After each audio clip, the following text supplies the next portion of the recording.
Auburn, a la President Trump on Monday strongly endorsed Roy S.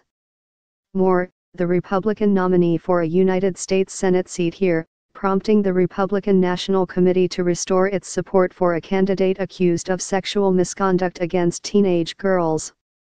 Mr. Trump's endorsement strengthened what had been his subdued, if symbolically significant, embrace of Mr. Moore's campaign and the decision of the National Committee, which severed ties to Mr. Moore just weeks ago, switched on a financial spigot that could prove crucial in the race's closing days.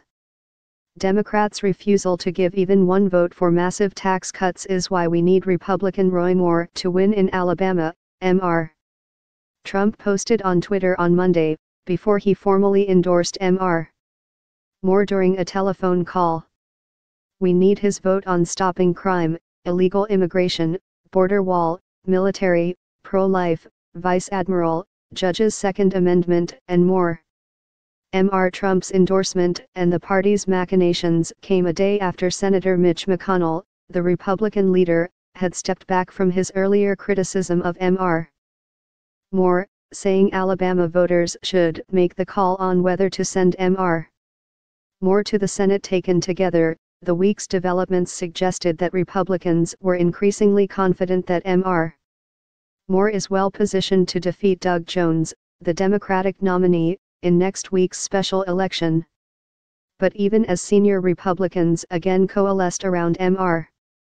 Moore, there were reminders that the party's internal divide over its nominee remained. Mitt Romney, the party's presidential nominee in 2012, warned that Mr. Moore's presence in Congress would be a stain on Republicans and the country. No vote, no majority is worth losing our honor, our integrity, Mr. Romney wrote on Twitter.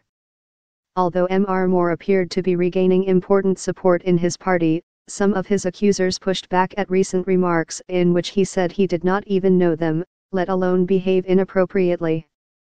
It is not clear whether the back and forth will do anything to change the contours of the race, which is especially close by the standards of a state where Republicans tend to rout their rivals, but many party officials believe that Mr. Moore has steadied his candidacy and that they should back or at least avoid further antagonizing someone who could soon be in the Senate. Mr. McConnell, for instance, refrained Sunday from criticizing Mr.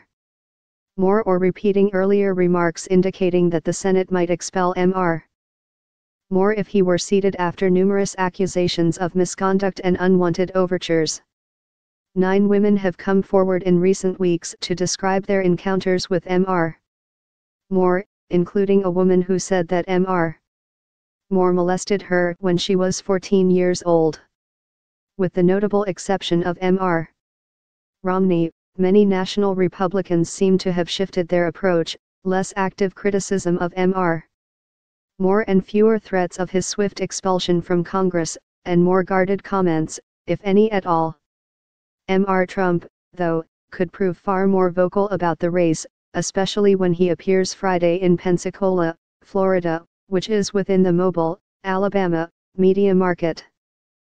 Unlike many Republicans in Washington, Mr.